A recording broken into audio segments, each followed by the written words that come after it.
오늘 우리가 읽으신 계시록 18장 1절부터 5절 말씀을 통해서 무너지는 바벨론에서 나오라고 하는 제목으로 잠시 말씀을 전하도록 하겠습니다. 우리가 잘 아시듯이 우리가 살고 있는 이 세상은 마귀가 다스리고 있는 세상입니다. 예수님 오시기 전까지는 하나님께서 사탄 마귀에게 권세를 그대로 부여해 주고 계십니다. 그래서 이 세상은 마귀에게 속해 있고요. 성경은 이 세상을 바벨론이라고 하는 그런 이름으로 부릅니다. 바벨론, 역사적으로 두 번 등장한 나라 이름이 바벨론이죠. 처음에는 이제 바벨탑 사건이 있었던 창세기에 나와 있는 그 바벨론이고요. 이 바벨탑 사건으로부터 모든 인류는 뿔뿔이 흩어지기 시작했고 모든 언어가 갈리기 시작한 그 근원이 되는 사건이 바로 이 바벨 사건입니다. 그때 한번 등장했었고 또 중간에 한번 등장합니다. 기원전 6세기에 바벨론이 엄청나게 큰 강대국, 그 제국으로 등장을 해서 결국은 이스라엘을 멸망시키죠. 그리고 주변에 있는 많은 나라들을 흡수해 버립니다. 그때 한번 등장했었던 그 바벨론이 있고요. 그리고 이제 미래에 다시 바벨론과 같은 그런 큰 나라가 또 등장할 것이라고 보여집니다. 근데 이미 그 나라는 영적으로 보면 이미 등장한 거나 다름이 없죠. 왜냐하면 지금 우리가 살아가고 있는 이 세상 자체가 바벨론과 같기 때문에 그렇습니다. 우리가 읽으신 본문 계시록 18장 1절부터 5절에 보시면요, 이 바벨론이라고 하는 나라가 무너지는 내용이 나옵니다. 이 바벨론은 마귀에게 속한 세상을 말하고요. 크게 보면 마귀에게 속한 세상입니다. 근데 이 마귀에게 속한 세상을 우리가 분별하기가 쉽지가 않습니다. 왜냐하면 우리는 바벨론에서부터 이미 태어나서 그 물을 먹고 자라왔기 때문에 그렇습니다. 이 마귀에게 속한 바벨론 세상을 우리가 분별하기 위해서는 두 가지를 알아야 됩니다. 큰 문화적인 사상 두 가지를 알아야 되는데, 첫 번째는 헬레니즘 사상이라고 하는 걸 알아야 됩니다. 그리고 두 번째는 헤브라이즘 사상인데요. 이 두 가지 양대 산맥은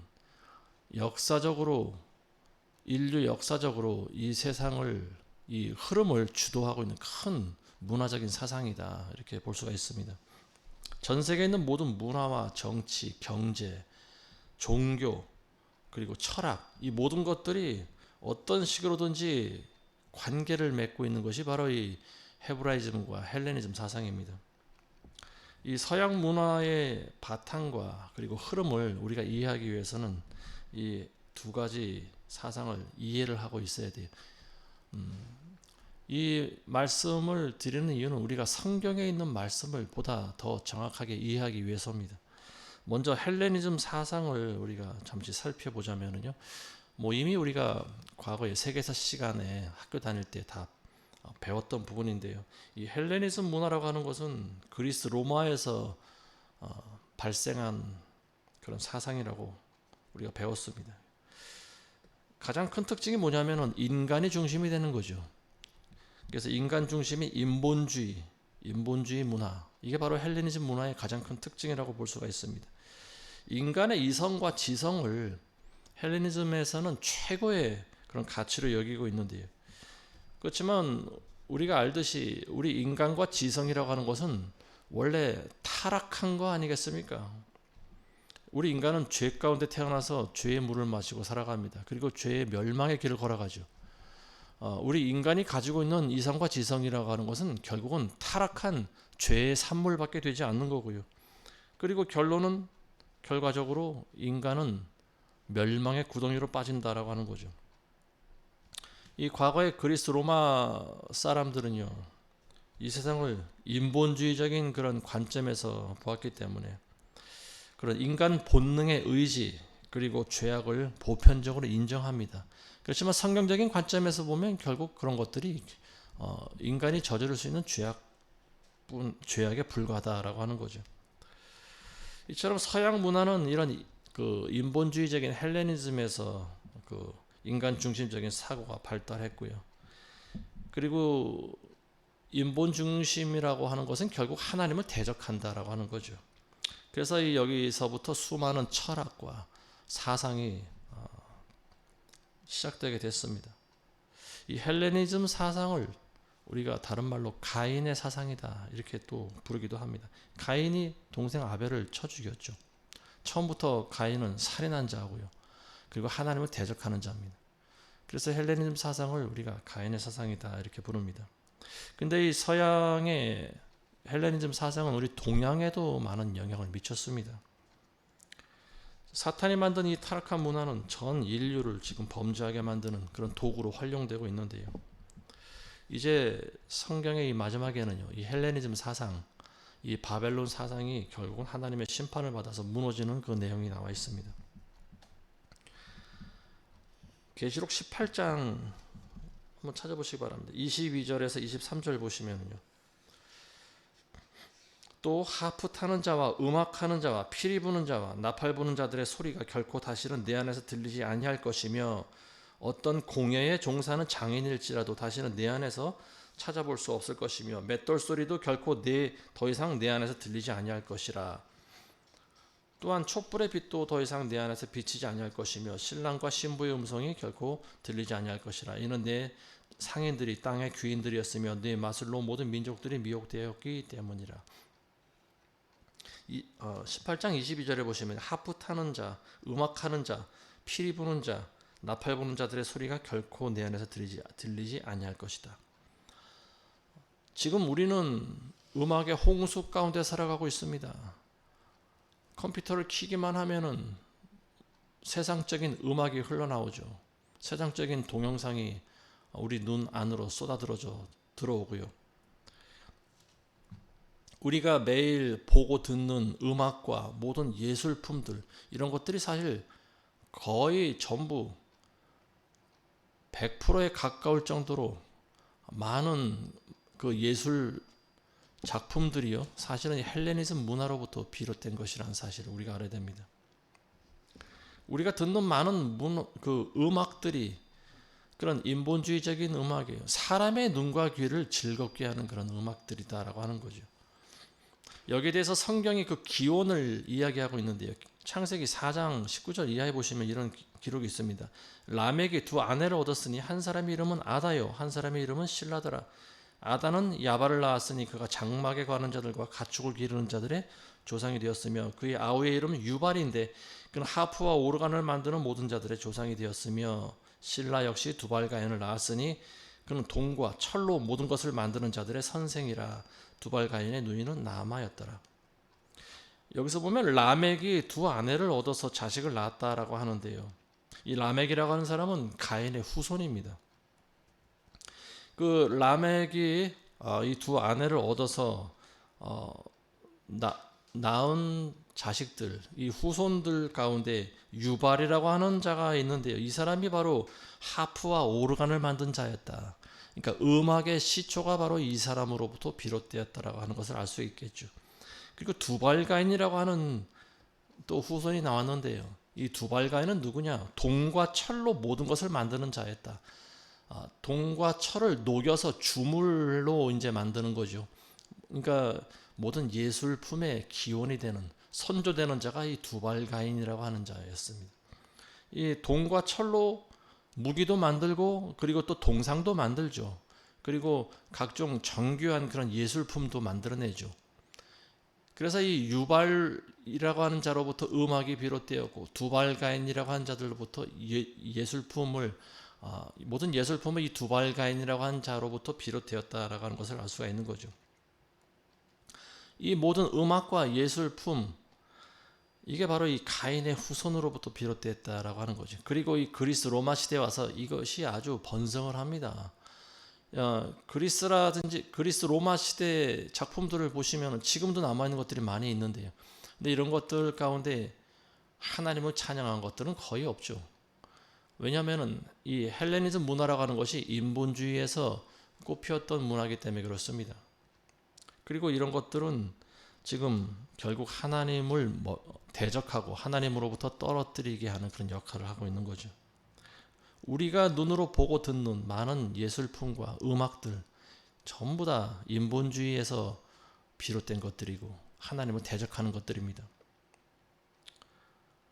지금 이 우리가 살아가고 있는 세상 가운데 또 많은 음악이 들려지고 있는데 지금 음악의 한 장르라고 하는 것이 새로 생겼습니다. 그게 뭐냐? 바로 우리나라에서 비롯된 K-팝이라고 하는 거예요. 이 K-팝, K-문화라는 이름으로 불리는데요. 이 K-문화 가운데는 K-팝이 있고, 뭐 K-푸드도 있고, K-드라마, 뭐 K-영화, 뭐 여러 가지가 있어요. 이 한국적인 그런 문화, K-컬처라고 부르는데요. 지금 K-팝, 지금 가장 많이 돈을 버는 것들이 이 음악과 영화, 드라마 산업이 아닌가 싶습니다. 일부 연예인들은 천문학적인 그런 돈을 벌어들이고 있는데 어떻게 보면 지금 이 K 문화를 통해서 우리나라가 지금 먹고 살지 않나 싶을 정도로 지금 이 K-팝을 비롯한 이 K 문화라고 하는 것이 전 세계적으로 굉장한 그런 열풍을 보여주고 있는 것 같습니다. 근데 이 K 문화라고 하는 거 역시 사실 순수한 그런 한국의 문화는 아니죠. 결국은 서양의 헬레니즘적인 그런 사고에 기반한 그런 예술에 불과합니다. 거기에다가 이제 한국적인 색깔을 조금 가미한 거죠. 이따가 말씀드리겠지만 지금 한국이 하나님으로부터 심판을 받고 있다면은 그 중에 하나가 물론 교회의 배교 탓이 가장 큰 영향을 미치겠지만요. 그 중에 하나가 전 세계를 지금 K-팝, 이 K-문화라고 하는 이런 열풍을 통해서 결국은 사탄이 좋아하는 이런 춤과 노래를 전 세계에 퍼뜨리고 있는데 우리나라가 일조하고 있다는 부분입니다. 이게 바로 하나님으로부터 심판받아 마땅할 한 가지 이유가 된다고 저는 봅니다. 이 바벨론이 심판을 받는 이유는 몇 가지 있어요. 첫 번째는 뭐냐? 교만입니다. 교만. 계시록 18장 7절에서 8절 보시면은요. 그녀가 자신을 영화롭게 하고 즐기며 산 만큼 그녀에게 고통과 슬픔을 주라. 그녀가 자신을 영화롭게 한다고 나와 있습니다. 자기에게 영광을 돌린다라고 하는 거죠. 이 영화 또는 영광이라고 하는 이 단어는요. 오직 하나님께만 사용되어져야 되는 겁니다. 사람이 영광을 받아서는 안 되는 거예요. 사도행전에 보면 헤롯 왕이 사람들의 영광을 자기가 받습니다. 그리고 하나님께 영광을 돌리지 않아요. 그래서 어떻게 됩니까? 바로 충이 먹어서 죽어버렸다라고 나와 있지 않습니까? 벌레에게 먹혔다라고 하는 거예요. 정확하게 어떤 내용인지 모릅니다. 그렇지만 어쨌든 결국은 뭐 심장마비든 아니면 뭐 몸에 있는 어떤 다른 뭐 바이러스든 벌레든 어쨌든 벌레에게 먹혀 죽었다. 이렇게 성경은 기록하고 있습니다. 하나님께 영광 돌리지 않는 인생의 마지막이 바로 이와 같습니다. 비참하게 죽는 거예요. 그녀가 자신을 영화롭게 했다. 그녀는 바벨론을 말하는 거죠. 여성 대명사를 사용했는데요. 왜 여성으로 썼을까요? 바벨론을. 바벨론이 음녀이기 때문에 그렇습니다. 성경은 바벨론을 음녀라고 표현하고 있어요. 그래서 여성 명사를 씁니다. 자신을 영화롭게 했대요. 하나님께 영광을 돌리지 않고 자신을 영화롭게 했대요. 그래서 하나님으로부터 결국 심판을 받았다라고 하는 거죠. 바벨론은 스스로 이렇게 이야기합니다. 내가 결코 슬픔을 당하지 아니하리라. 내가 슬픔을 당하지 않겠다라고 하는 말은 뭡니까? 나는 영원히 살 것이고 내 영화와 부귀가 영원할 것이다. 이렇게 스스로 생각하고 있다라고 하는 거 아니겠습니까? 실제로 이 땅에 있는 모든 왕들이 그녀와 더불어 음행을 즐겼다 이렇게 나와 있습니다. 그리고 진노의 포도주를 마시고 있었다라고 하는 거죠.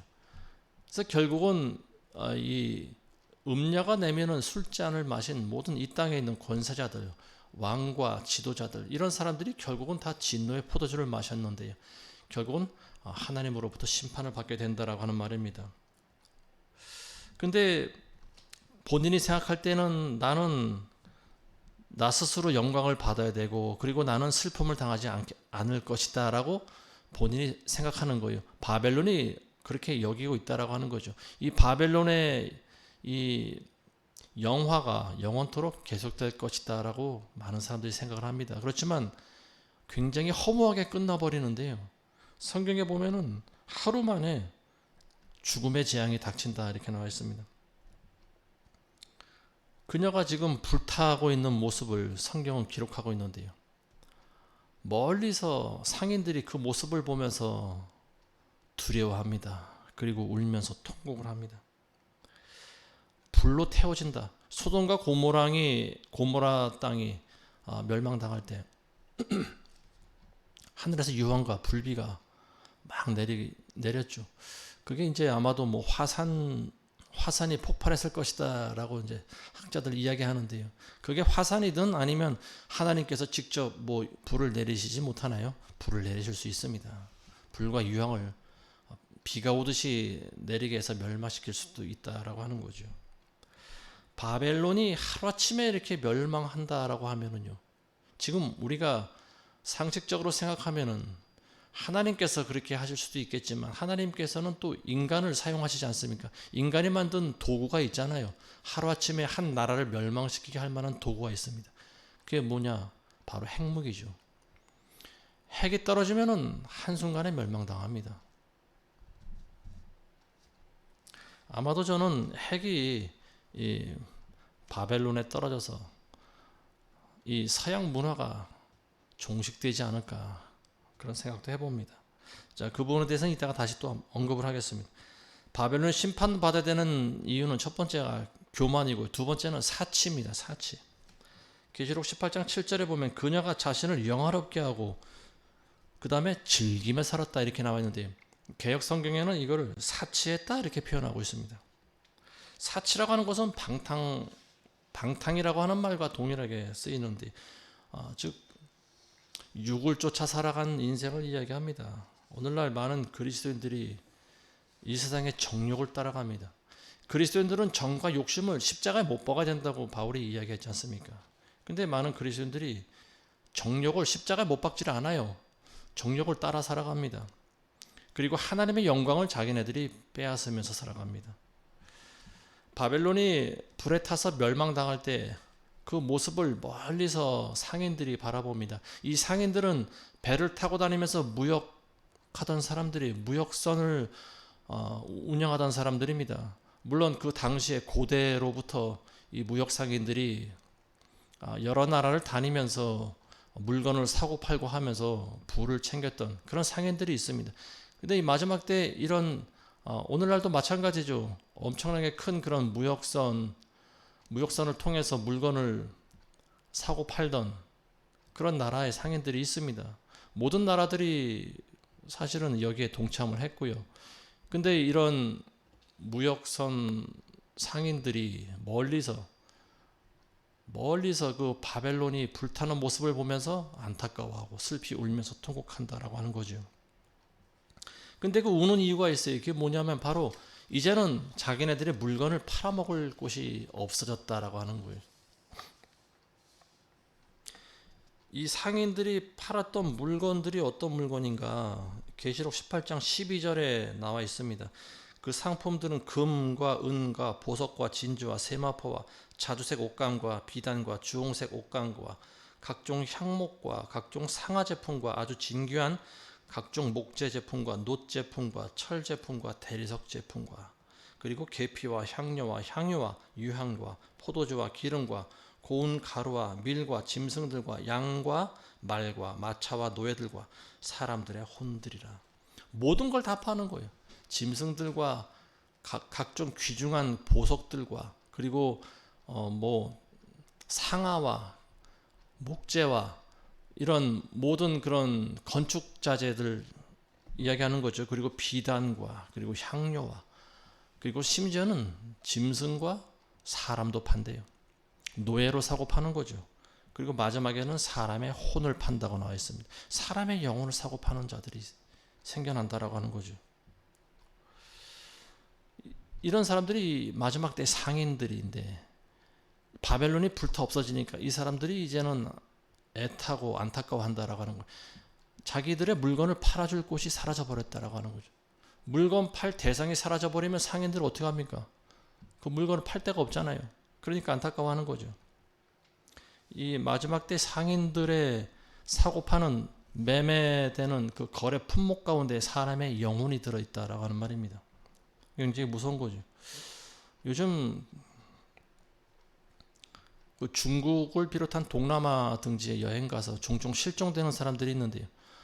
중국에서는 뭐 대놓고 인신매매가 지금 성행하고 있습니다. 뭐 어느 발표에 의하면은 1년에 200만 명 정도가 사라진다고 그래요. 중국에서. 사실인지 모르겠어요. 뭐 중국이 워낙 인구가 많기 때문에 200만 명 정도 사라져도 사실 별로 티가 나지 않을 것 같습니다. 근데 그 많은 사람들이 사라지면 어디로 가느냐? 결국은 장기를 적출당하고 돈 많은 부자들에게로 이제 그게 팔려나간다라고 하는 거죠. 그러니까 장기를 가진 사람들은 허무하게 죽는 거죠. 돈 가진 사람 누구를 위해서 조금 더 목숨을 연장하고자 하는 사람들에 의해서 그 장기가 비싼 값에 팔려나가고요. 그리고 중국인들은 그걸로 장사를 해먹는다라고 하는 거죠. 결국 이 사람들은 인간 백정들입니다. 그런 사람들은 인간 백정들이고요. 결국은 사람의 영혼을 사고 파는 자들이다라고도 볼 수가 있는 거죠. 근데 이제 보다 구체적으로 보면은 사실 앞으로 기술이 더욱 발전하면은요. 지금도 물론 AI 같은 것이 나와 있긴 하지만 어찌 보면은 사람의 굉장히 사람과 흡사하죠. 사람이 가지고 있는 지식과 정보를 초월하고 있습니다. 단지 그들이 가지고 있는 것이 영혼이 없다라고 하는 건데, 근데 마치 영혼이 있는 듯 보입니다. 겉으로 볼 때는. AI 기술이 어디까지 갈지는 잘 모르겠어요. 근데 성경은 분명히 기록하고 있습니다. 요한계시록에 보면은 짐승의 표라고 하는 것이 등장하지 않습니까? 666 짐승의 표라고 하는 것이 등장하는데 마지막 때가 되면은 이 세상 권세자는 모든 사람들에게 이 짐승의 표를 강제로 맞게 합니다. 그래서 그 표를 받지 않는 사람들은 누구라도 다 죽인다고 나와 있지 않습니까? 짐승의 표를 받은 사람들은 회개를 하지 못하죠.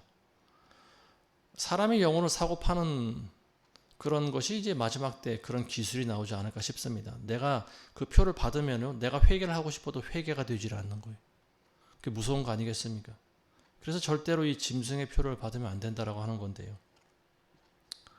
우리가 수년 전에 이 코로나 시대 때 사실 저도 그런 생각을 좀 했습니다. 이게 백신이 짐승의 표가 아닐까 굉장히 의구심이 들었던 그런 백신이 등장을 했었죠. 그래서 왜냐하면 강제로 맞게 했지 않습니까? 그래서 사람들은 죽음을 두려워하고요. 90% 넘는 사람들이 전부 백신을 맞았습니다. 근데 그 당시 많이 떠돌고 있던 루머 중에 하나가 백신을 맞으면 본인이 스스로 통제력을 잃는다라고 하는 거였고요. 그리고 또 실제로 백신을 맞은 많은 사람들이 부작용으로 또 세상을 떠나기도 했습니다. 이게 지금 밝혀지지 않은 비밀인데요. 근데 이제 이게 하나님 앞에 가면 다 드러나겠죠. 그 사람이 코로나로 죽었는지 백신을 맞아서 죽었는지. 지금은 뭐 정치적인 그런 어떤 압력 때문에 사실은 이 부분에 대해서 많은 사람들이 진실을 밝히지 못합니다. 알지도 못할 뿐더러 또 안다고 하더라도 함부로 입을 열 수가 없는 상황이에요. 왜냐하면 과거에도 그랬지만 백신이라고 하는 말만 떠올리면은 영상 전체가 삭제돼 버리는 그런 일이 있지 않았습니까? 우리 채널도 에베네셀 채널도 그때 날아가고 없어져 버렸는데 백신에 대해서 이제 거듭 경고를 하다 보니까 사실 백신이 굉장히 위험한 물질 아닙니까? 제대로 검증이 되지 않고 충분한 어떤 그런 학습을 거치지 않은 백신이 무차별적으로 사람들의 몸에 들어오게 됐는데요. 저는 그거를 지적을 했었고 결국은 유튜브로부터 경고를 받고 결국은 채널이 삭제돼 버렸습니다. 그 백신이 짐승의 표 그때는 그렇게 믿는 사람들이 굉장히 많이 있었던 것 같아요. 근데 어쨌든 모르겠습니다. 지금도 그렇게 믿는 사람들이 있을런지 모르겠는데 어쨌든 그거는 이제 나중에 결과를 보면 알겠죠. 이 바벨론이 하나님으로부터 심판을 받는 세 번째 이유가 또 있는데 이게 뭐냐면 계시록 23절 보시면은요. 18장 23절에 보시면은 또한 촛불의 빛도 결코 더 이상 내 안에서 비치지 아니할 것이며 신랑과 신부의 음성도 결코 더 이상 내 안에서 들리지 아니할 것이라. 이는 네 상인들이 땅의 귀인들이었으며 네 마술로 모든 민족들이 미혹되었기 때문이니라. 바벨론이 하나님의 심판을 받는 세 번째 이유는 뭐냐? 많은 민족들을 미혹시켰기 때문이다라고 하는 겁니다. 모든 민족들을 미혹시킨 그 장본인 바로 바벨론이고요. 이 바벨론은 인본주의적인 사상을 통해서 마귀가 모든 사람들을 미혹시켰다라고 하는 거죠. 계시록에는 네 마술로 모든 민족들이 미혹되었다. 마술이라고 하는 단어 우리가 알지 않습니까? 마술. 그런데 이 마술이라고 하는 것이 단순한 눈속임이 아니고요. 이 헬라어 원어를 보면 마술을 뭐라고 어떤 단어를 쓰는가 하면 파마케이아라고 하는 단어를 씁니다. 이 파마케이아라고 하는 의미가 어떤 말이냐면요, 독을 사용한다라고 하는 말이에요. 독으로 사람을 죽인다라고 하는 그런 의미를 가진 단어가 파마케이아입니다. 오늘날 영어로 약국을 파마시라고 하는데 이 파마시의 어원이 되는 단어가 파마케이아라고 하는 말입니다. 지난 코로나 때 저는 백신 맞고 많은 사람들이 죽었다고 저는 확신합니다. 제약회사들은 천문학적인 돈을 벌었죠. 백신을 팔아서. 결국 그들의 돈을 벌게 하기 위해서 검증되지 않은 백신을 수많은 사람들이 그걸 몸에 무차별적으로 맞아댔다라고 하는 거죠. 뭐 백신에 대한 말은 여기까지 하고요. 지금 제가 또 우려되는 것들이 있어요. 이게 뭐냐면 우리나라가 지금 마약이 급속도로 퍼져나가고 있다라고 하는 거예요. 이 마약이라고 하는 건 말 그대로 마귀의 약입니다. 마귀가 만든 약이죠. 이 마약이라고 하는 것은 인체 내에 조금만 들어와도 사람의 그 모든 감각을 마비시켜 버립니다. 환청을 듣게 하고요. 또 환상을 보게 만들고, 그런 마약에 취해 있는 상태에서 사람은 살인을 저질러도 아무런 죄의식을 느끼지 않습니다. 이렇게 무서운 약이 지금 우리나라에 무차별적으로 퍼져나가고 있어요. 근데 이걸 제대로 막지를 못합니다. 법은 있지만 막아낼 수가 없어요. 이제는 이런 것들이 뭐 다른 뭐 사탕이라든지 음료라든지 이런 그런 것들 속에 아주 조금씩 들어와서 사람들에게 퍼져나갑니다. 우리도 모르는 사이에 우리가 마약을 복용할 수가 있어요. 이 마약이라고 하는 것은 마지막 때 많은 사람들을 취하게 만듭니다. 그리고 분별을 못하게 만들어 버리죠. 무기력하게 만들고, 그리고 더 죄악으로 빠져들게 만드는 것이 바로 이 마약이죠. 이미 모든 민족들이 마약에 취한 듯이 그런 인본주의적인 그런 문화와 사상을 지금 따라가고 있습니다. 지난번에 우리나라에서 대선이 있었는데 6.3 대선 때 뭐 예상을 했던 부분이지만 어쨌든 지식이 있다고 하는 많은 우리나라의 그런 국민들이 마치 마약에 취한 듯 홀린 듯 범죄자를 찍는 걸 보고 저는 굉장한 충격을 받았습니다. 이 사람들이 뭐에 취해 있구나라고 하는 생각을 떨쳐낼 수가 없는데요. 지금도 그렇게 살아가고 있는 것 같아요. 이 사탄은 이 세상에 헬레니즘 문화를 통해서 많은 민족들을 미혹시켰습니다. 모든 민족들이죠. 모든 민족들이 지금 헬레니즘 문화권 가운데 살아가고 있습니다. 모든 나라와 민족이 이미 헬레니즘 문화에 다 젖었고요. 바벨론화 되어 버렸습니다. 심지어는 교회조차 미혹되어 버렸는데요.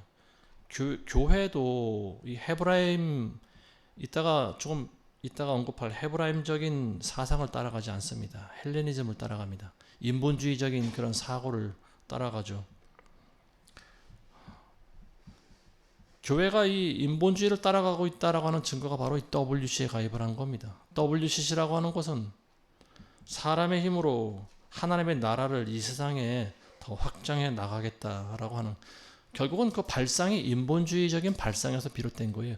그러다 보니까 어떻게 합니까? 사람의 힘으로 하려다 보니까 모든 종교들을 다 아울러야 된다라고 하는 거죠. 그래서 기독교에다 불교도 포함시키고 마호멧교도 포함시키고 온갖 정령교와 온갖 토착신들과 귀신들을 다 끌어 모아서 만든 것이 WCC 아닙니까?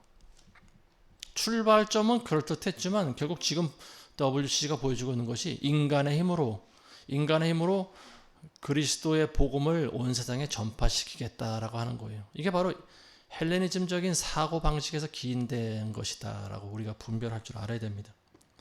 자, 네 번째로 바벨론이 심판받는 이유는 뭐냐? 의인들의 피를 흘렸기 때문이다. 계시록 18장 24절에 보면 선지자들과 성도들과 이 땅에서 살해된 모든 사람의 피가 그녀 안에서 보였느니라. 이 바벨론은 자기를 따르지 않는 그런 헤브라임적인 사고를 가지고 있는 많은 그리스도인들을 다 무참히 죽여왔다라고 하는 거죠. 유럽에서 우리가 유럽의 역사를 보면은요,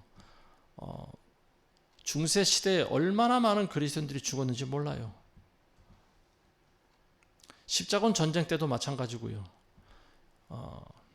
이 세상을 다스리는 이 악한 권세자 사탄은요, 하나님의 이름으로 사람을 많이 죽여왔습니다. 그리고 죽임당한 사람들은 사실 죄가 없는 사람들이었어요. 자기네들과 사상이 다르다라고 하는 그런 이유로 많은 그런 교회를 불태우고 많은 그리스도인들을 죽여왔다라고 하는 거죠. 그리고 그러한 잔인한 짓들은요, 근세기 들어와서도 자행됐어요. 1차 대전 때도 그랬고 2차 대전 때도 그랬고요. 가장 사람을 잔인하게 잡아서 고문하고 죽였던 존재들이 바로 캐톨릭 사제들이었다라고 하는 사실을 우리가 알아야 됩니다. 거기에 대해서는 예전에 제가 한번 언급한 적이 있었는데 언젠가 기회가 되면 거기에 대해서 한번 다시 말씀을 드리겠습니다. 바벨론적인 그런 사고를 통해서 그런 이 헬레니즘이라고 하는 인본주의, 자, 이 사상을 가지고 있는 많은 사람들이요, 헤브라임, 그러니까 하나님 신본주의를 가지고 있는 그런 사람들을 얼마나 많이 죽였는지 몰라요. 계시록 6장 9절 이하에 보면 이런 말씀이 있습니다. 어린 양이 다섯째 봉인을 여실 때 내가 보니 제단 아래는 하나님의 말씀과 그들이 가진 증거 때문에 죽임당한 자들의 혼들이 있는데 그들이 큰 음성으로 울부짖으며 말하기를 오 거룩하시고 참되신 주여 땅에 살고 있는 그들을 심판하셔서 우리의 피를 갚아주실 날이 얼마나 남았나이까 라고 하더라. 그러자 그들 각자에게 긴 흰옷을 주시면서 그들의 동료, 종과 형제도 그들처럼 죽임을 당하며 그 수가 가득 채워질 때까지 잠시만 더 쉬라고 말씀하시더라. 사도 요한이 환상 가운데 하늘나라를 바라봅니다. 근데 하나님의 제단이 보이고요. 그 제단 아래 수많은 영혼들이 있는데 그 영혼들이 하나님께 울부짖습니다. 하나님이시여, 언제 저들을 심판하셔서 우리의 핏값을 갚아주실 겁니까?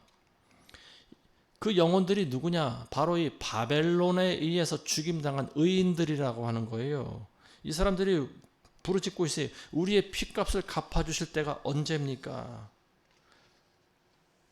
하나님께서 그들에게 흰옷을 주십니다. 그리고 잠시만 참으라고 합니다. 너희 종과 너희 동료들과 종과 형제들이 죽임을 당해서 너희처럼 그 수가 가득 채워질 때까지 잠시만 더 쉬라. 그 수가 채워질 때까지, 그 수가 도대체 얼마나 채워져야 될까요?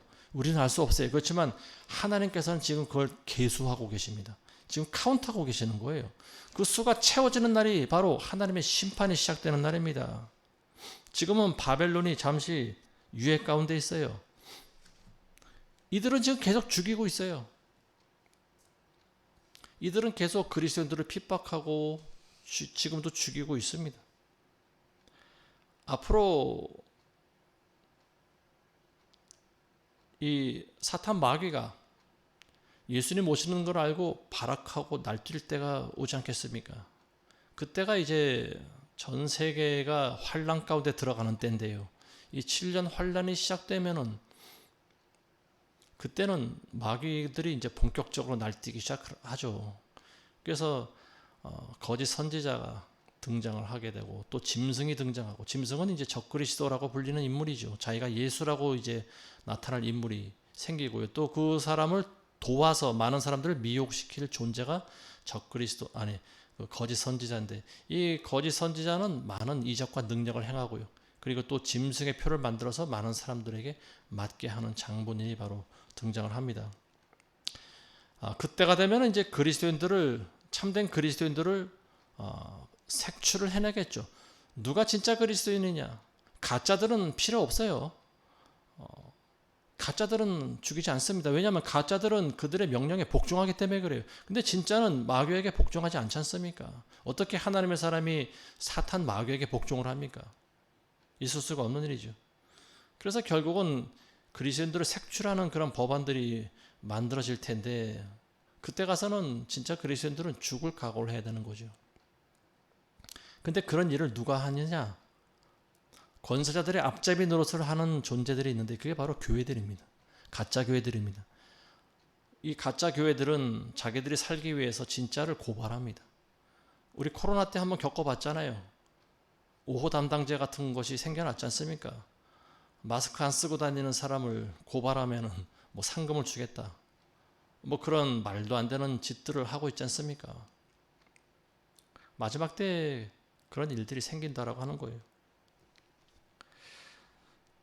자, 헤브라이즘에 대해서는 우리가 성경을 통해서 진짜 그리스도인이라고 하면 헤브라이즘이 어떤 건지에 대해서 굳이 말할 필요가 없습니다.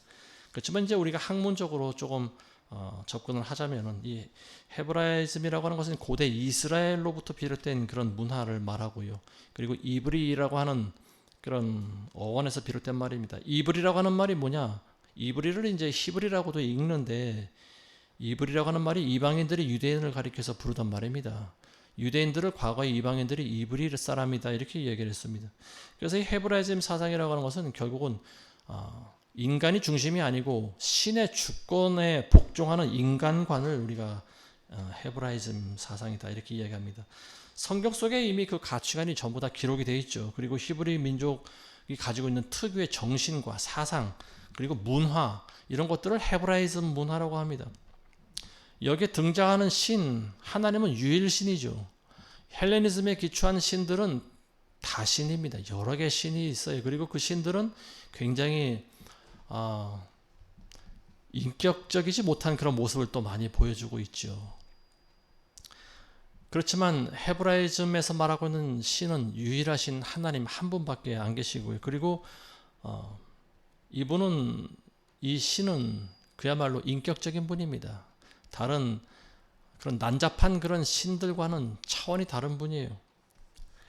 이 헤브라이즘적인 그런 사상은요, 인간주의에서 발달한 그런 자유주의를 배제하고요, 신에 대한 올바른 경배와 그리고 신앙을 요구하는 사상입니다. 그리고 현재 우리가 살고 있는 이 현세의 삶보다는 그리고 내세를 더 중요시하고요, 육신적인 욕망을 절제하고 십자가의 삶을 살아갑니다. 그리고 온 우주의 창시자인, 창조자인 하나님과의 언약을 토대로 해서 거룩한 백성으로서 살아가는 거예요. 그게 바로 헤브라임이라고 합니다. 근데 오늘날 이 세상은 이 헤브라임적인 사상을 잊어버렸어요. 왜냐하면 헬레니즘 사상이 이 세상을 완전히 잠식해 버렸기 때문에 그렇습니다. 헤브라이즘적인 사고를 가지고 있는 사람들은 지극히 소수예요. 얼마 되지 않습니다. 이 사탄은 교회 안에 침투해서 교리를 변질시키고요. 그리고 장사꾼의 소굴로 만드는 데 성공했습니다. 많은 크리스찬들이 더 이상 그리스도의 재림을 소망하지 않습니다. 왜냐하면 이 세상을 그리스도의 말씀보다 더 사랑하면서 살아가기 때문에 그래요. 그래서 하나님과의 예수 그리스도를 통해서 맺은 하나님과의 그런 언약은 다 잊어버리고요. 그리고 언약을 배반하면서 살아갑니다. 자기 행복에 더 초점을 맞추면서 살아가요. 오늘날 우리가 알고 있는 바벨론을 대표하는 세력들이 바로 모든 서양 문화가 거기서 기초되고 비롯됐는데요. 구체적으로 언급을 하자면 우리가 알고 있는 일루미나티 같은 세력들입니다. 그리고 일루미나티가 또 미국에 있는 청교도들을 침투해서 만든 세력들이 프리메이슨이고요. 그리고 이제 그들의 배후에는 로마 교황청,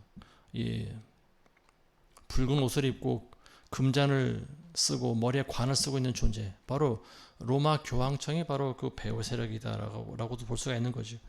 자, 이 사람들은 이제 구체적으로 언급을 하면 서양 문화권에 있는 그런 나라들이라고 볼 수가 있어요. 유럽 연합, EU에 속해 있는 그런 나라들과 그리고 또 서양 유럽의 영향을 받은 미국이 바로 거기에 포함되어 있는 나라들이다라고 볼 수 있는 거죠.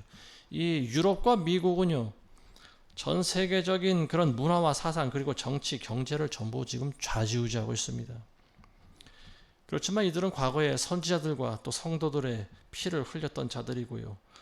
그 수가 채워지면 마지막 때 하나님으로부터 2배의 그런 심판을 받게 되어 있습니다. 그럼 우리나라는 어떠냐? 지금 우리나라도 그들의 영향권 가운데 살아가고 있습니다. 지금 우리나라는 많은 애국 시민들과 그리고 또 크리스찬들이 우리나라 대한민국을 위해서 애쓰며 기도하면서 살아가고 있습니다. 그렇지만 우리나라 이 대한민국이라고 하는 눈에 보이는 이 땅에 있는 나라가 최종적인 우리의 기도 제목은 아니죠. 최종적인 목적은 아닙니다. 우리가 살아있을 때는 대한민국을 어찌해서든지 살려보려고 애쓰고 살아가지만 최종적인 나라는 아니에요. 결국은 대한민국도 바벨론화되어 있기 때문에 그렇습니다. 많은 사람들이 이 땅에 교회가 많이 있음에도 불구하고 결국 우리나라는 바벨론처럼 살아갑니다. 왜냐하면 인본주의가 그 근간이 되기 때문에 그래요. 하나님이 본질이 아니고 인간이 본질인 그런 사상 가운데 우리나라가 지금 꽃피우면서 살아가고 있습니다. 그게 안타까운 거예요. 대한민국에 살고 있는 수많은 사람들이 바벨론적인 그런 문화 가운데 살아갑니다. 교회 다닌다고 해도 여전히 세상을 사랑하고 인본주의적인 그런 가치관을 살아가고 있어요. 아까 잠시 언급했지만 우리나라가 심판을 받을 수밖에 없는 한 가지 큰 이유는요. 교회 배교뿐만이 아니고요. 아까도 말씀드린 것과 같이 K문화라고 하는 그런 하나님을 대적하는 인본주의적인 문화를 전 세계에 퍼뜨리고 있기 때문에 그렇습니다. 우리나라는 다른 그 어떤 나라보다 교회가 많은 나라입니다. 교회가 많다라고 하면은 헬레니즘 사고에 기초한 그런 문화나 사상을 전파하면 안 되는 거죠. 우리는 헤브라임적인 그런 사고에 기인한 그런 하나님 나라를 전파하는 데 전력 질주해야 됩니다. 근데 그런 모습은 별로 보이지가 않아요. 우리나라가 대표적으로 보여주고 있는 이 K-컬처, K-문화라고 하는 것은 철저히 헬레니즘적인 사고에 기반하고 있습니다. 하나님 보시기에는 하나님을 대적하는 거예요. 말도 안 되는 것들이 자기가 크리스찬이라고 하면서 K-팝이니 K-드라마니 뭐 이런 것들을 통해서 돈을 벌어들이고 또 간증을 하고 다니는 사람들, 결국은 그 사람의 믿음의 기초가 헤브라임적이 아니고 헬레니즘적이라고 하는 거예요. 인본주의라고 하는 거죠. 그래서 우리는 종종 연예인들의 믿음이 좋은 줄 알고 있다가 가끔 연예인들의 모습을 보고 실망하는 경우가 있지 않습니까? 근데 그건 지극히 당연한 거예요. 왜냐하면 연예인들의 사고 밑바탕에는요, 헬레니즘적인 문화가 그 사상이 깔려있기 때문에 그렇습니다. 그러니까 그 사람들만을 탓할 것은 아니에요, 사실. 그렇게 헤브라임적인 사고를 가르치지 않은 그런 그 교회의 목사를 탓해야 됩니다. 많은 교회들이 오늘날 세속적으로 변했죠. 신랑이신 예수 그리스도와 피로 맺은 그 언약을 저버리고요. 음녀와 눈이 맞아서 음행을 저지르는 그런 더러운 신부로 오늘날 교회가 전락해버렸습니다. 자, 하나님께서는 이 바벨론을 대표하는 서구 문명을 어느 순간에 심판하실 것이라고 보여집니다. 그게 바로 이제 미국과 그리고 유럽, 서구 나라들이죠. 서양에 있는 나라들. 미국과 유럽이 한순간에 붕괴될 수 있을까요? 인간의 힘으로는 할 수 없죠. 그렇지만 하나님은 하실 수가 있습니다. 하나님은 한순간에 이 지구를 전부 다 쓸어버릴 수도 있는 분이라는 걸 우리가 알아야 됩니다. 이 미국과 서방 세계, 헬레니즘을 퍼뜨린 이 서양 세계가 한순간에 몰락해버릴 수가 있어요. 그러면은 이 미국과 서양을 통해서 돈을 벌어먹고 살았던 우리나라 같은 나라, 중국이니 우리나라니 일본이니 동남아시아에 있는 나라들, 아프리카 제3세계 국가에 있는 나라들, 이런 나라의 상인들이 그걸 보고 어떻게 합니까? 가슴을 치면서 애통해하는 거예요. 그리고 두려워서 울부짖습니다. 지금 러시아와 서방 국가 간의 지금 전쟁이 활발히 진행 중입니다. 지금 겉으로 볼 때는 우크라이나하고 러시아의 전쟁이지만 사실 우크라이나는 유럽을 대표하고 있는 나라입니다. 지금 우크라이나에 미국이 무기를 계속 실어주고 있습니다. 방어 무기를 통째로 지금 주고 있는데요. 근데 어쨌든 유럽을 통해서 수많은 살상형 공격 무기가 다 들어가고 있고요. 우크라이나가 지금까지 버티고 있는 이유가 이 미국과 유럽이 무기를 공급해주고 있기 때문에 그렇습니다. 지금 러시아가 불끈 화를 내고 있죠. 미국이 이제 본격적으로 개입을 하고 있는 모양새가 보이니까 러시아가 지금 미국을 어떻게 해서든지 손볼 생각을 하고 있는 것 같습니다. 근데 러시아가 가지고 있는 무기라고 하는 것은 결국 핵무기가 가장 큰 무기 아니겠습니까? 한순간의 선택은 어떻게 될지 모르는 거예요. 서로 자멸해버릴 수가 있습니다. 서로 핵을 쏟아보면은 이쪽에서도 핵 버튼을 누르면 이 핵미사일이 서로 날아가다 보면 어떻게 됩니까? 결국은 다 멸망하는 거예요. 미국에도 핵이 떨어지고요. 유럽에도 핵이 떨어지고 러시아에도 핵이 떨어지겠죠. 결국은 헬레니즘 그 사상의 기초에서 지금까지 유지해왔던 그런 문화, 그런 바벨론이라고 불리는 나라들 결국은 일순간에 멸망당할 수가 있다라고 하는 거죠. 서방 문화가 미국과 서방이 무너지면 어떻게 되겠습니까? 전 세계도 같이 붕괴되기 시작합니다. 더 이상 물건을 사고 팔 데가 없어요. 그리고 가지고 있던 모든 그런 달러를 비롯한 모든 나라들의 화폐 휴지 조각이 되어버릴 수가 있습니다. 주식이 폭락하고 그리고 사람들은 하루아침에 거지 신세가 될 수도 있습니다. 굶주린 사람들은 거리로 뛰쳐나가겠죠. 그리고 상점을 부수고 약탈하고 그리고 또 사람들을 죽이고 서로 뺏고 빼앗기는 그런 아비규환이 실제로 일어나지 않겠습니까? 모든 나라가 한순간에 공황 상태에 빠지는 때가 온다라고 하는 겁니다. 그때가 바로 바벨론이 멸망할 때고요. 그리고 바벨론이 멸망과 동시에 예수 그리스도의 재림이 있다라는 사실을 우리가 알아야 됩니다. 이제 다음에 한번 언급할 텐데 계시록 19장에 보면 그리스도의 재림이 있습니다. 그리스도의 재림은 바벨론이 불타서 멸망해버리고요. 지금 아수라장이 되어 있는 그런 상황 가운데 예수님이 오신다라고 하는 거죠. 자, 오늘 말씀 맺겠습니다. 그리스도의 신부들은 눈에 보이는 나라보다 눈에 안 보이는 나라를 위해서 더 애쓰며 기도하시면서 살아가야 됩니다. 왜냐하면 눈에 안 보이는 나라가 진짜 영원한 나라이기 때문에 그래요. 저와 여러분들은 천국 시민권자들입니다. 대한민국의 시민권자로 살아가고 있지만 대한민국이 멸망하면 우리는 천국으로 이주해서 살아갈 그런 결심을 해야 됩니다. 그러기 위해서 우리가 먼저 한 가지 해야 할 일이 있어요. 이게 뭐냐면 바벨론으로부터 빠져나와야 된다라고 하는 말입니다. 자, 오늘 우리가 읽으신 말씀 4절 다시 한번 읽겠습니다. 또 내가 들으니 하늘에서 다른 음성이 나서 말하기를 나의 백성들아 그녀에게서 나오라. 그리하여 그녀의 죄들의 동참자가 되지 말고 그녀의 재앙들도 받지 말라. 하나님께서 지금 모든 크리스찬을 비롯한 모든 사람들에게 주시는 말씀이 그겁니다. 바벨론에서 빠져나와야 된다. 거기 있으면 바벨론이 받을 재앙을 너도 같이 받게 된다라고 하는 말입니다. 바벨론에 속해 있는 것만으로도 죄가 되는 그런 세상이 바로 지금입니다. 우리 개개인들은 바벨론적인 사고방식을 버려야 됩니다. 가치관을 바꾸셔야 돼요.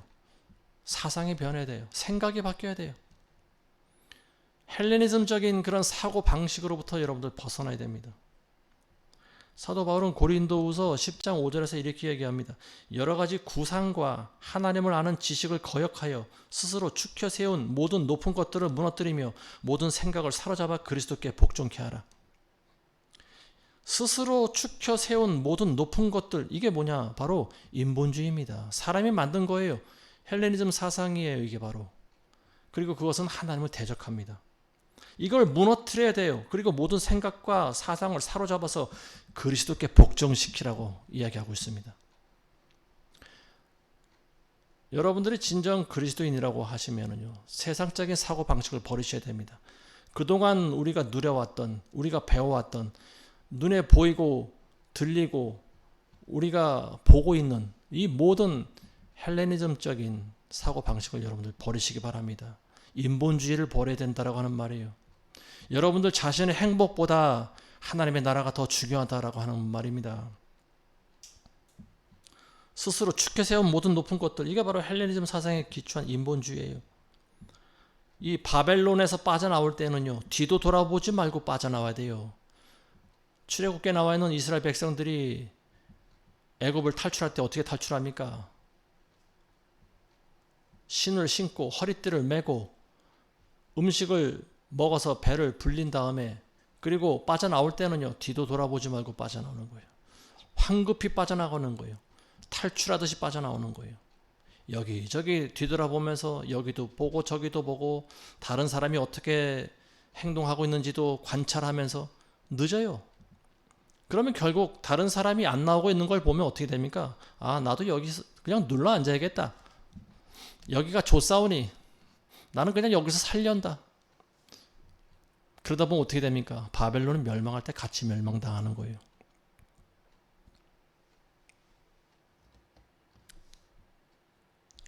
부디 이 말씀을 듣는 여러분들은 하나님을 대적하는 인본주의를 버리시기 바랍니다. 그리고 그리스도 중심으로 살아가시길 바랍니다.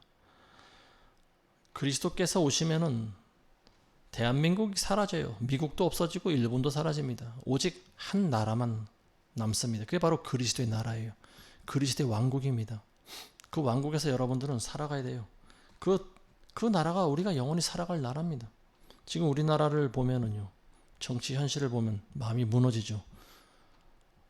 지금은 이제 그 단계를 넘어서 화가 나고, 이제는 포기 단계입니다. 될 대로 되라. 어찌 될지 모르겠다. 범죄자를 뽑아주는 이 악한 세상, 하나님의 심판을 받아도 마땅하다. 뭐 그런 생각이 지금 들어옵니다. 그렇지만 어쨌거나 우리가 이 땅에서 살아가는 동안은 이 나라를 위해서 우리가 끝까지 기도를 해야 되지 않겠습니까? 그렇지만 이 나라가 목적은 아니라고 하는 거예요. 이 나라가 최종적인 우리가 추구하는 나라가 되어서는 안 된다고 하는 말입니다. 우리가 영원히 살아갈 나라를 위해서 우리는 기도해야 됩니다. 그리스도의 왕국을 위해서 우리는 기도해야 돼요. 영원한 나라는 애통하는 것이나 슬픔이나 눈물이나 곡하는 것이 없는 완벽한 나라입니다. 한 분이 다스리시는 나라입니다. 예수님이 다스리는 나라예요. 그 나라에서 우리는 영원히 살아가야 됩니다. 거기서는 공산주의도 없고 부정선거도 없습니다. 완벽한 나라예요. 저 여러분들은 그 나라를 위해서 지금 우리에게 주어진 시간과 때를 아끼면서 기도하면서 열심히 살아가게 되시길 주의 이름으로 축원합니다. 기도하겠습니다. 하나님 아버지, 감사합니다. 오늘날 우리에게 주신 말씀이 우리 마음 가운데 양식이 되게 하시고 이 시대를 분별할 수 있도록 지혜와 능력을 허락하여 주시옵소서. 바벨론화되어 있는 이 세상에서 우리 생각이 변화되게 하시고 섣불리 발을 뺄 수 있도록 도와주시옵소서. 끝까지 남아있음으로 말미암아 바벨론이 심판받을 때 우리도 같이 심판받을까 두렵사오니 하나님 그 전에 먼저 빠져나오게 하시고 십자가의 좁은 길을 걸어갈 수 있는 우리 모두가 되게 도와주시옵소서. 예수님의 이름으로 기도드리옵나이다. 아멘.